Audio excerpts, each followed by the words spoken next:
तो आज की वीडियो में हम लोग बात करेंगे NIOS DLED की लेटेस्ट अपडेट को लेकर। काफ़ी NIOS DLED के छात्र परेशान हैं और वो लगातार मैसेज के माध्यम से प्रश्न पूछ रहे हैं कि क्या सर NIOS DLED के जितने भी भारत के राज्य में NIOS DLED के जो प्रदेश अध्यक्ष हैं वो क्या NIOS DLED की वैलिडिटी को लेकर आगे की रणनीति बनाने वाले हैं, क्या प्लानिंग रहने वाली है आगे के लिए NIOS DLED की डिप्लोमा को वैलिड कराने को लेकर।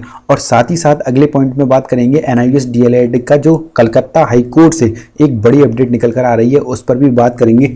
और साथ ही साथ जो बिहार के बच्चे हैं वो NIOS DLED के ये BPSC TRE 3.0 और BPSC TRE 4.0 जो अगस्त में आयोजित होने वाली परीक्षा है उसको लेकर वो काफ़ी छात्र परेशान थे क्योंकि किसी छात्र का तो आखिरी मौका है उस एग्ज़ाम में बैठने का।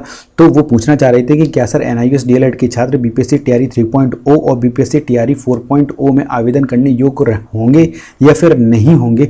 तो इस पर भी बात करेंगे, क्या अपडेट निकल कर आ रही है। और साथ ही साथ क्या NIOS DLED के छात्रों के लिए यह बहुत बड़ी खुशखबरी है कि क्या आने वाले भारत के सभी राज्यों और केंद्र शासित प्रदेशों में NIOS DLED के छात्र नई प्राथमिक शिक्षक भर्ती में आवेदन करने योग्य होंगे या नहीं होंगे। इन सभी पॉइंटों पर बात करेंगे, कम समय में पॉइंट टू पॉइंट बात करेंगे। बस आप वीडियो में अंत तक साथ बने रहिएगा। अगर आप चैनल पर नए हैं तो इस YouTube channel the GSB academy को सब्सक्राइब जरूर कर लें।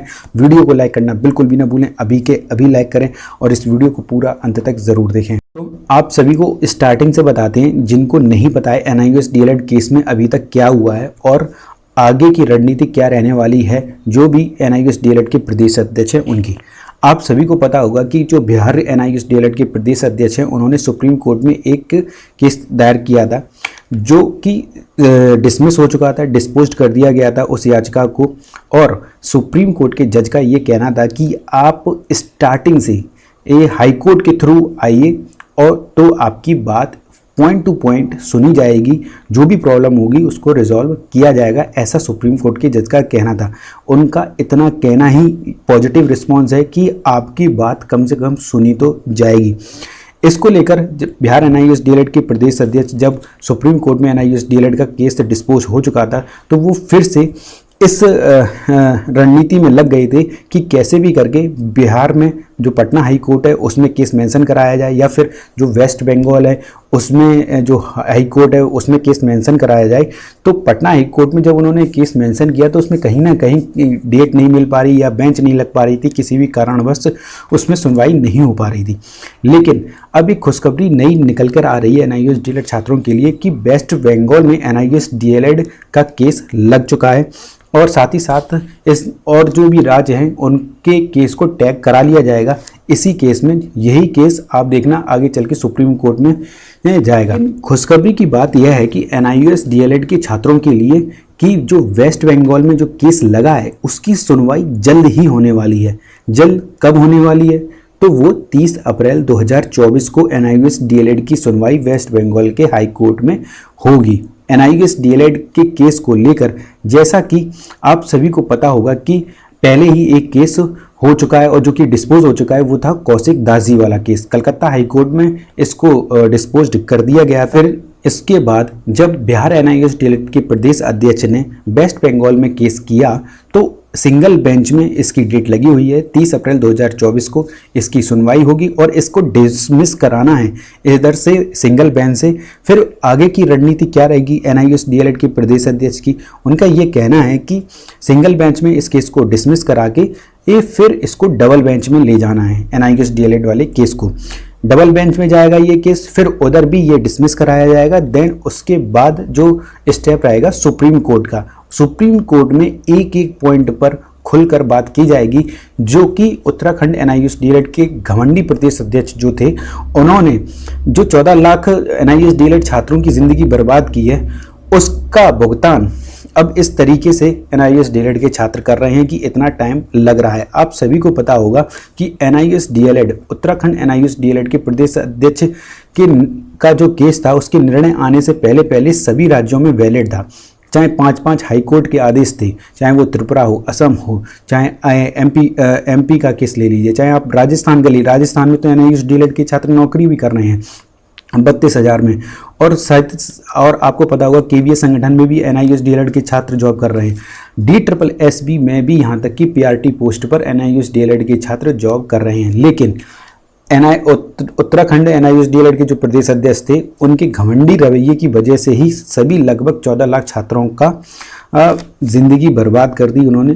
तभी इतना टाइम लग रहा है कि फिर से स्टार्टिंग से बेस से पहले आपको सिंगल बेंच में जाना होगा, फिर डबल बेंच में जाना होगा, सभी से आपको केस को डिसमिस कराना है, फिर उसके बाद सुप्रीम कोर्ट में इस केस को फिर से अच्छे से सुना जाएगा। कोई भी अगर पॉइंट रह गया हो तो उसकी अच्छे से अपना पक्ष रख के, अपना फैक्ट और तथ्य रख के NIOS DLED के पक्ष में जो ज़रूरी बातें होंगी कही जाएंगी। एक अच्छे और बड़े वकील को रखकर, ऐसा बिहार NIOS DLED के प्रदेश अध्यक्ष का कहना है कि वो पूरी कोशिश और पूरी ताकत लगा देंगे, क्योंकि ये एक बहुत बड़ा और शायद अंतिम केस होने वाला है NIOS DLED की तरफ से। इसीलिए आप लोग NIOS DLED के जितने भी छात्र हैं वो सपोर्ट करें इस केस को लेकर कि NIOS DLED जो केस है वो अच्छे और सुचारू रूप से अपने कार्यान्वित रूप से इस कार्य को कर सके, और जो सुप्रीम कोर्ट के जज हैं उनके सामने अपने तथ्यों, अपने फैक्टों को अच्छे से रख सके, जिससे NIOS DLED के छात्रों को एक बहुत बड़ी राहत मिल सके, उनके डिप्लोमा को वैलिड किया जा सके और वो नई भर्ती में शामिल हो सके, प्राथमिक में शिक्षक के तौर पर आवेदन कर सकें, जिससे कि NIOS DLED के छात्रों ने जो मेहनत की है, जो पैसा लगाया, जो टाइम लगाया है, उसे वो भुना सकें और एक सरकारी नौकरी की सीट पा सकें। आगे बात कर लेते हैं कि NIOS DLED का जो पटना हाई कोर्ट में काफ़ी छात्र ये पूछ रहे थे कि सर NIOS DLED के जो बच्चे हैं वो क्या BPSC TRE 3.0 और BPSC TRE 4.0 जो कि अगस्त में जिसकी परीक्षा आयोजित होने वाली है, क्या उसमें आवेदन करने योग्य होंगे या नहीं। तो देखिए, इसमें दो कंडीशनें बन रही हैं। कंडीशन क्या बन रही है, एक तो NIOS DLED का जो केस मेंशन किया था बिहार NIOS DLED के प्रदेश अध्यक्ष ने, उनकी अभी सुनवाई नहीं हो पाई है, वो लिस्ट नहीं हो पाया है। अगर बीच में अगर कुछ ऐसी सुनवाई होती है तो जो भी याचिकाकर्ता बने हैं सिर्फ उनके ही फॉर्म TRE 3.0 में ऑफलाइन रूप से फिल कराए जाएंगे और ऑफलाइन ही उनका एडमिट कार्ड निकाल के उनका एग्ज़ाम कंडक्ट कराया जाएगा। फिर जब केस में अगर कुछ अच्छी पॉजिटिव न्यूज़ निकलती है आगे सुप्रीम कोर्ट में, तो उस बेस के आधार पर, जैसा कि आपको पता है कि असम में आवेदन करने का मौका मिल गया था, उसी तरीके से BPSC TRE 4.0 में भी ये आवेदन करने का मौका NIOS DLED के सभी छात्रों को मिल सकता है।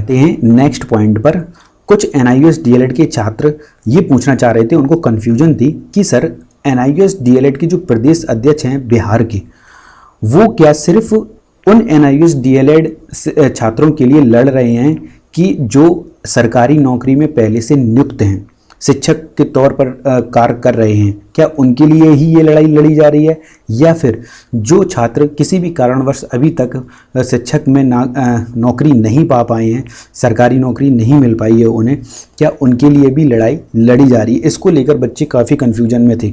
तो देखिए, आगे क्या होने वाला है ये किसी को अभी एग्जैक्टली नहीं पता है, लेकिन NIOS DLED की वैलिडिटी को लेकर ही लड़ाई लड़ी जाएगी सुप्रीम कोर्ट में। ऐसा नहीं है कि जो नियुक्त हो चुके हैं सिर्फ उनके लिए ही लड़ाई लड़ी जाएगी। लेकिन फिर भी मेरा ये आग्रह है या रिक्वेस्ट मान लीजिए बिहार NIOS DLED के प्रदेश अध्यक्ष से, अगर आप ये वीडियो उनको पहुंचाना चाहते हैं तो ज़रूर पहुंचाइएगा।